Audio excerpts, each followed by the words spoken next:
qui nous suivent sur le stream, peut-être en tout cas de chez nous, qui parlent que anglais.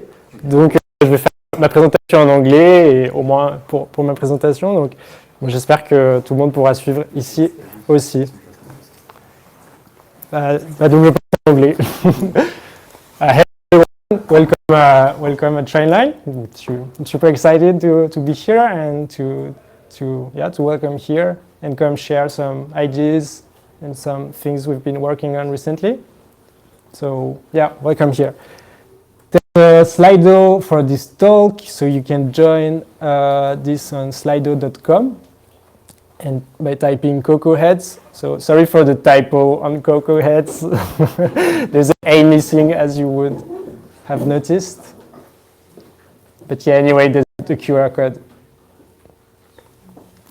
So yeah, at the end, the questions will appear, and you can also vote for questions, and the top questions will be answered first. So feel free to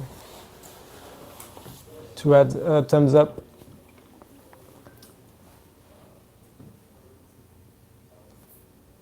All right.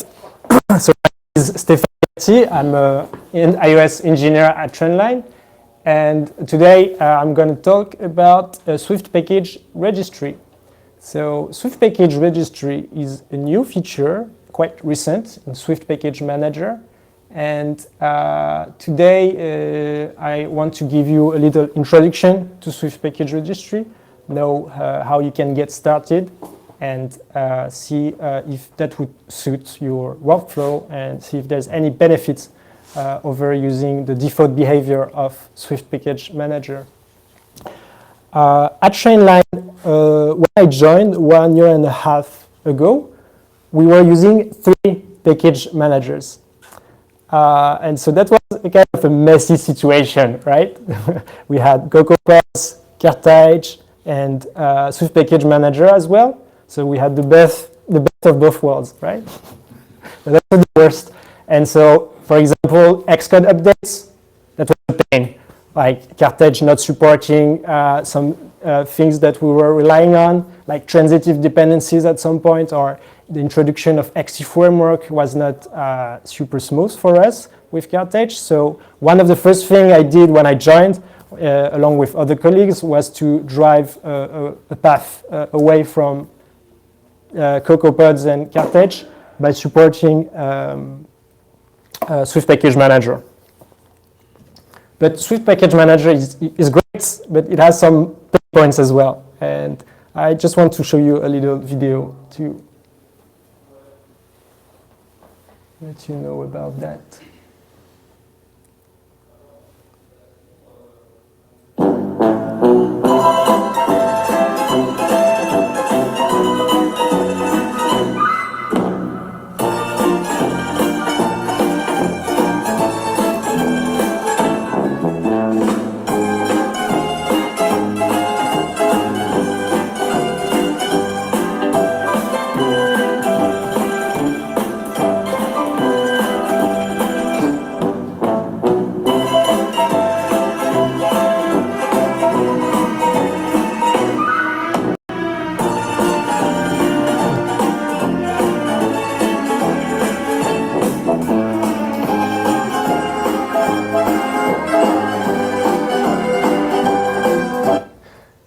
So Xcode freeing, resolving dependencies again whenever you change a file or remove a file. I'm sure a lot of you can relate, and we have the same pain points. And so today, part of this talk is about these pain points and showing how Swift Package Manager, Swift Package Registry can address some of those. So let's start by a simple example.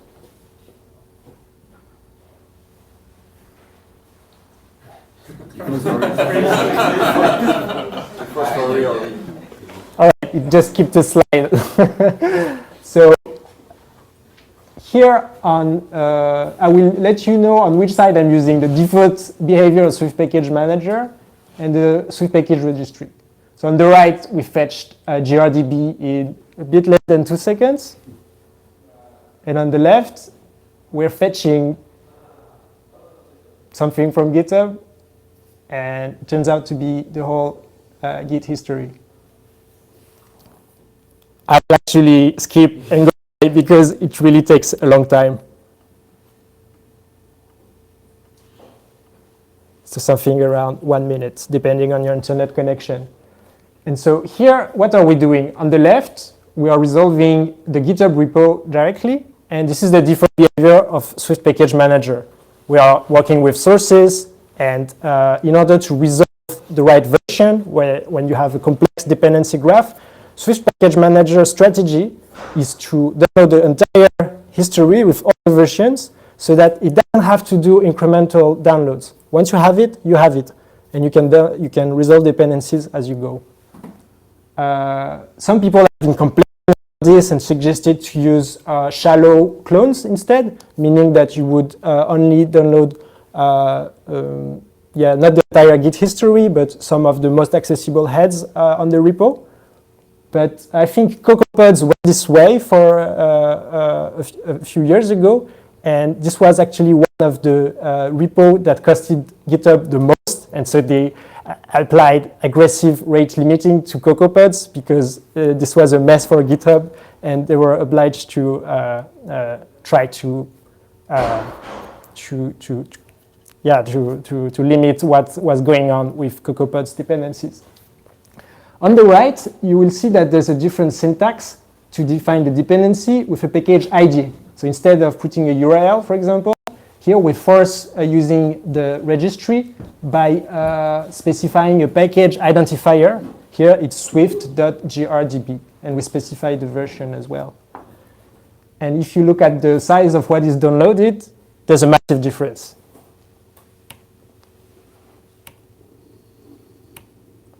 So what is going on under the hood? When you use Swift Package Manager in the default behavior, some people have come with a way to work on that, and this is not the case for GRDB repo, but they are doing something else that I will talk about a bit later. But most of the libraries like gRPC from Google or other ones, or Lottie from Airbnb, what they are doing is having two repos. One for the developer, for the maintenance of the framework, and it's what you would expect from a repo. And another one dedicated for Swift Package Manager to be able to download the entire Git history without having to download too many files and objects. And so this repository is a streamlined version that only contains package.swift with a remote binary target that points to releases from the first repository. That way, the whole repository can be much slimmer. And when you use something like Lottie, you will see very fast if you're using the wrong repo, because there will be a massive difference in resolution time. And then you can use it in your app, in a Swift package, or directly in an Xcode project. What's different with the registry? With the registry, you start with a Swift package, same situation. You can have sources or binary project libraries like XC frameworks, and you can upload this source archive or this XC framework to a registry, which is not tied to Git repo and has its own specifications, and that's what has been added to Swift Package Manager. The specification to work with any package registry that can be implemented, for example, by GitHub Packages or JFrog Artifactory. So GitHub Packages has not been available, I think, it's only in closed beta for a while now. At least I wasn't able to access it so far, I think. And they announced that they were supporting Swift Packages back in 2020. So yeah, if someone can help me understand what's the deal with GitHub Packages, it would be great. Maybe that we can talk about that after. But so we did an experiment with JFrog Artifactory instead. And then you can use them in your app or in your Swift packages as usual. So let's do a little demonstration now by showing how to go through all of these steps. As a maintainer, how to publish a package to a registry, and as a user, how to consume a package from a registry. So we're going to do a little example with the Lottie library from Airbnb. And if we go in their repo, you can see this is their original repository. So yeah, they actually have to go through the burden of maintaining another repository that's trimmed down for Swift Package Manager. But we are not going to use that, just to demonstrate that it can work with any repository. All right. So if I go back here and say that we don't want to compile Lottie all the time. So we were going to use the XE framework that they provide. We're going to go in releases and take the latest, for example. And here we can download the Lottie XE framework. All right, it's there. It's 9 megabytes. So that seems quite all right. And what we are going to do right now is define a local package that will enable us to. Oh, sorry, we'll have to do something before. If I go in, Lottie binary, I think. Okay, we're going to define a local package that we're going to use to, as the name suggests, package this XE framework, and so that we can upload it to a registry in a way that the registry specification can be understood by our artifact storage solution, which is Artifactory in this case. So how does it work? You can just put the, I've already done that before. Here, so we have the Lottie XE framework.zip in this directory, and here we have package metadata. So this is the thing that will let package manager registry implementation understand what is this package and what are some of the informations about it.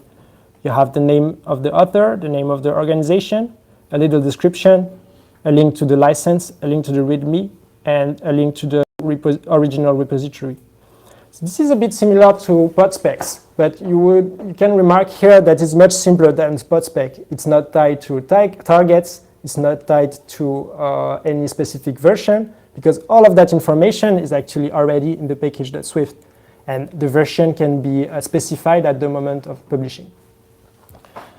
And so here in the package.swift, we take the same package.swift that Lottie provides, but instead of specifying sources, we replace that with a binary target. And so once we have these elements, the XE framework, the package.swift, and the package metadata, we are able to publish the package. And there's 3 steps for that. So let me go to inside this folder, and I have some snippets here that I have. We're going to start by setting the URL of the registry we want to use. So I set up there's a 14-day trial on Artifactory, so you can try out stuff this way. And here I've configured an Artifactory repo for this demonstration. And so once you create a repo, which is just one click on the platform, you will be given a URL like this one. And so you can set it. What it does, it creates a file here in Swift PM configuration registries that specifies the URL and that can be used to publish the package. Next step is to log in. So let me go to my other snippet here. So I have login, and here in my environment, I have a token that I will not show you now because I don't want you to publish on my package registry.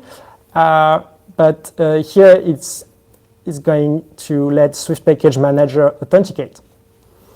And then we can publish it. So I don't need snippet for that because the command is quite simple. It's package registry publish.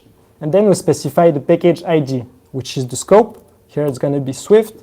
But that can be any identifier. For example, if you have an internal package registry for your company, you can use that identifier. And then I'm going to call that Lottie XE framework. And then I'm going to specify the version here. and it's going to read the package metadata JSON that's in this folder, and it's going to publish it. And if I actually go here, oh, that's the wrong place. Let me open a new tab and go in Artifactory. I will reload that page here.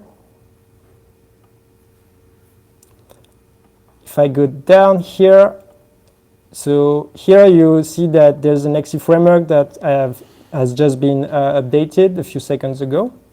There's some information about it and some properties that were specified in the package metadata.json. So what it gives you is really an interface that can make it really easy to publish a new package. You can automate that on CI, and you can, like the work required to go from a vendor repository for a framework to your own package on your registry is quite simple, which has not always been the case with CocoaPods or Carthage. And we've seen some cases where some maintainers of some libraries or third-party SDKs don't want to take the burden of maintaining CocoaPods or Carthage and just let users deal with that. So it's on the registry, so now we can go on the second step here that's in this diagram, which is to consume them. So if I go back here, we're going to define a local packages to download them.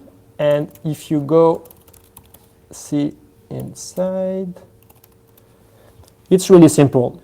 I call it dependencies because it's going to be used to resolve the dependencies of the registry I just set up. And here I did another example just before the presentation, so I'm going to change that to the actual identifier I just used. So it's going to be Lottie-exe framework. The version is going to be 4.3.3. And then I'm going to specify the package identifier here as well. So here you can see already that it's being fetched. There's a little warning here, and it's going to warn you about the fact that this package has not been signed. So that's not something I'm going to show in this presentation, but yeah, I'm going to make that a little bit bigger.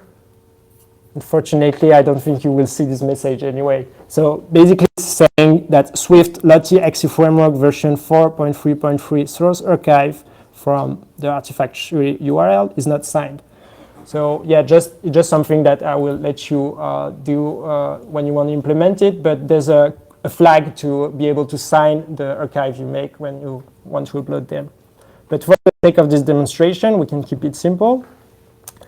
And now we see that we are able to resolve this,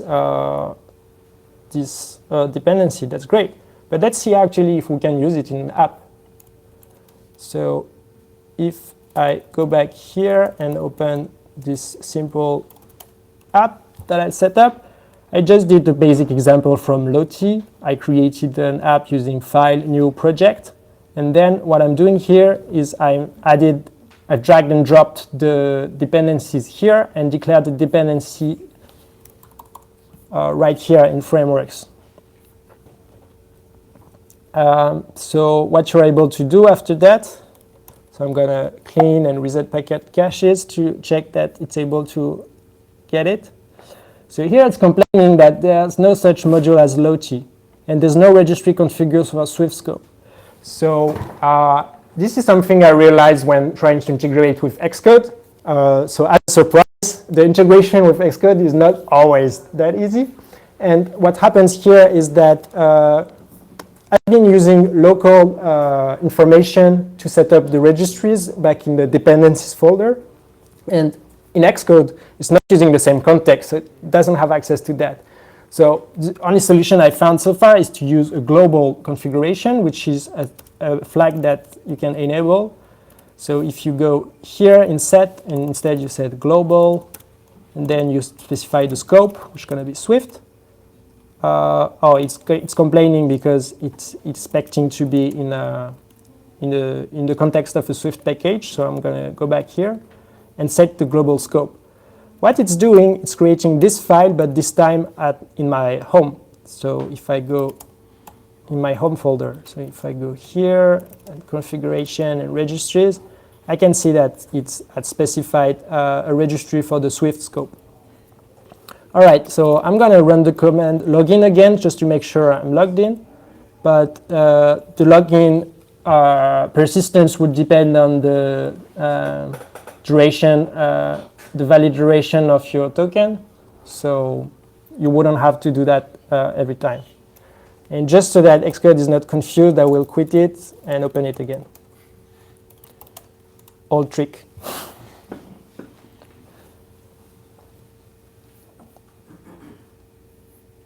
All right, so right now I'm not seeing any errors. It seems like it resolved the dependency, and I'm seeing the framework here.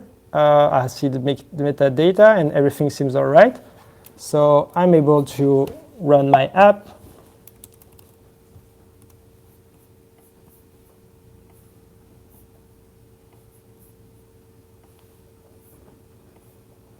And here's the little animation I just set to be displayed.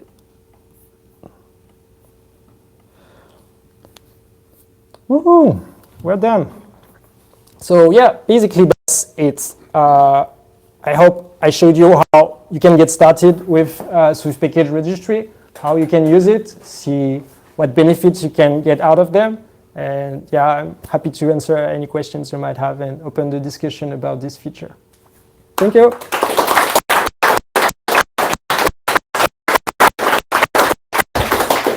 Merci Stéphane. On a des petits micros maintenant, donc vous allez pouvoir poser des questions que les gens vont pouvoir entendre à distance, ce qui est formidable. Alors, une question, ou deux, ou trois.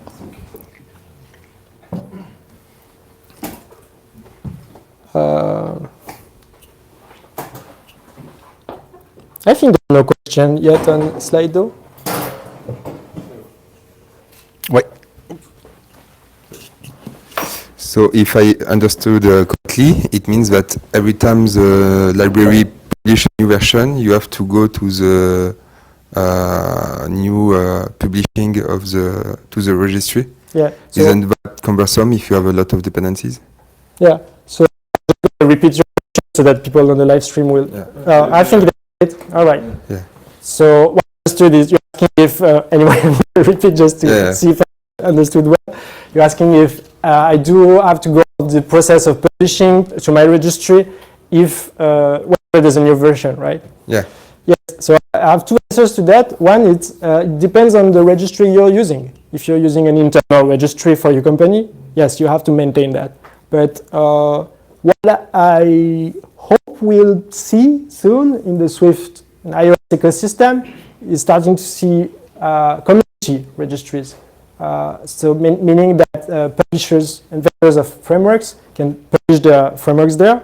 They can handle all of this. And so you can just specify that you want to use that registry by setting the URL, and it can work like it usually does for NPM or PyP in other environments where there's a central registry.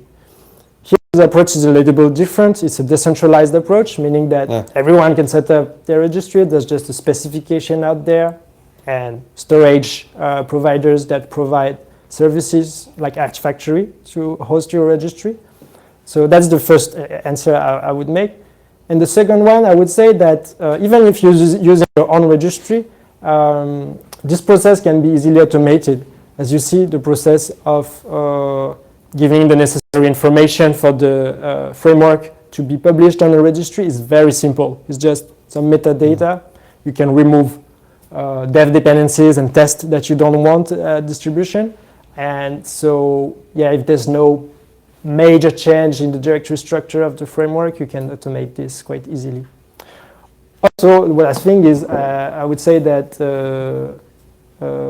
an approach for package vendors could be to actually show you how you can publish it quite easily, so you can do it yourself, like GRDB are doing for XC frameworks, for example, to just provide a command that lets you create an XC framework. So next, maybe they could create a command to publish it to your own registry, and you would just have to feed the URL. Okay, thanks. Yes. Yes. Thank you. I have a question. If maybe I have a team, maybe five developers, they to share the token, or how you used to do it if you are in the team. And if I have a CI/CD, to be very easy, there's no problem there. But if we have to share the token, how we can handle it?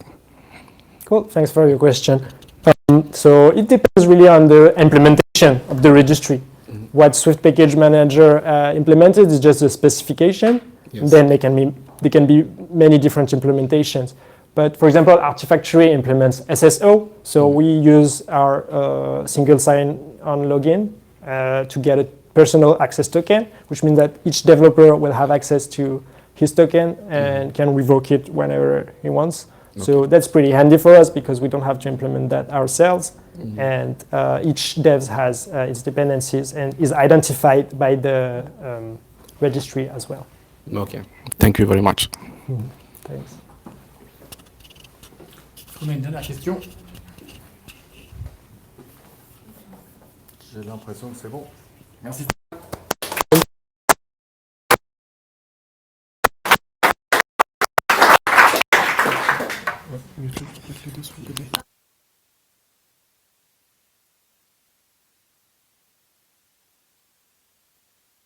I think a question so I'm reading it. With the trick that you've shown to us, can we manage multiple packages at the same time with Swift Package Registry? I'm not sure what trick it's referring to, but what it seems to mean, I think, is that can you bundle several Swift packages into one that you would publish at one time? I actually don't know, but at first glance, it seems to me that this wouldn't be the right approach because the way packages work is that it's very easy to declare dependencies between packages. And so what you would do is make sure that the dependencies of the package you have are uploaded as well. And I think the premise is that you can upload them quite easily and automate this process.